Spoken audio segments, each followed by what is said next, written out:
c'est vous! Bienvenue en 2026! Attention à l'atterrissage, Ouh, ça doit piquer. Mais bref, bienvenue en 2026. Vous allez voir qu'on a créé plein de choses superbes depuis le siècle dernier. Et parmi elles, il y a les réseaux sociaux.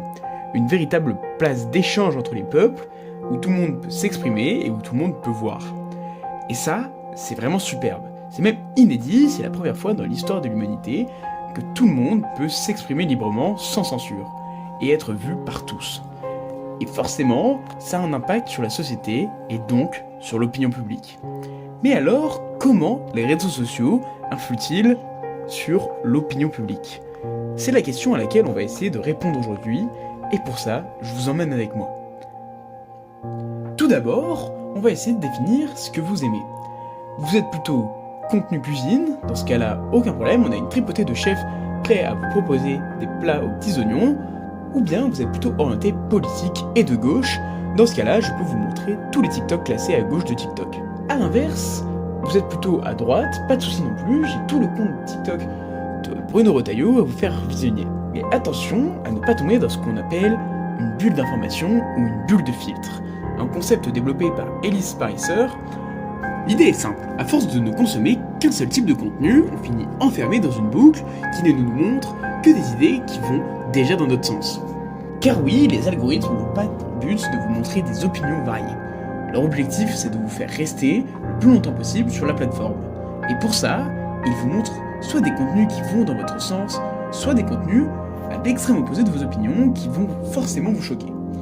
Et ça a plusieurs conséquences. L'une d'elles, par exemple, c'est que vous n'êtes jamais réellement exposé à des opinions opposées aux vôtres, mais qui pourtant pourraient être recevables pour vous. Et ça, ça participe à vous polariser. Une idée plus extrême deviendra plus acceptable. Aussi, cela contribue à vous faire croire que vous êtes forcément du côté de la majorité. En effet, si vous n'êtes exposé qu'à du contenu qui va dans votre sens, il est normal que vous pensiez que tout le monde partage vos opinions. Et pour alimenter cette bulle d'information, il faut du contenu. Et aujourd'hui, la politique est devenue un contenu comme un autre sur les réseaux sociaux. Avant, les hommes et femmes politiques apparaissaient surtout dans des contextes sérieux, débats, interviews ou discours officiels. Mais aujourd'hui, il n'est plus rare de les voir dans des situations beaucoup plus informelles. On peut penser à Macron avec McFly et Carlito, à Jordan Bardella mangeant des Haribo avant son meeting, ou encore à Mélenchon buvant un lait fraise avant son débat avec Zemmour. Ces contenus ont un objectif précis, rendre les responsables politiques plus proches, plus accessibles, et parfois même plus sympathiques aux yeux du public. Derrière cette stratégie, il y a souvent un enjeu électoral. Les réseaux permettent aux politiques de communiquer beaucoup plus rapidement et directement avec la population. Trump, par exemple, utilise massivement Twitter ou son propre réseau social, The Truth Social, pour s'adresser à ses partisans sans passer par les médias traditionnels. Cette communication directe change profondément la manière de faire de la politique. Avant, les médias jouaient un rôle d'intermédiaire.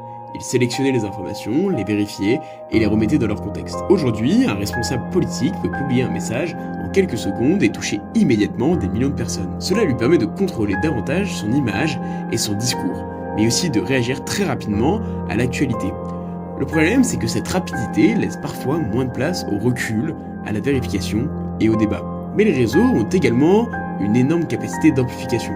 Un simple détail, une image ou une vidéo peut devenir viral en quelques heures et influencer l'opinion publique. On a pu le voir récemment avec Macron à Davos. Une simple paire de lunettes a suffi à lancer une tendance sur les réseaux sociaux à travers les montages, les commentaires ou les détournements. Un événement parfois anodin peut rapidement prendre une dimension politique ou symbolique beaucoup plus importante. Et cette viralité a un impact réel, car comme dit plus tôt, sur les réseaux, ce qui attire le plus l'attention n'est pas forcément ce qui est le plus important, mais souvent ce qui choque, fait réagir ou divertit. Ainsi, les réseaux sociaux ne changent pas seulement la manière dont l'information circule. Ils modifient aussi la manière dont les citoyens perçoivent la politique et construisent leurs opinions. Au final, les réseaux sociaux ne sont plus seulement des outils de communication.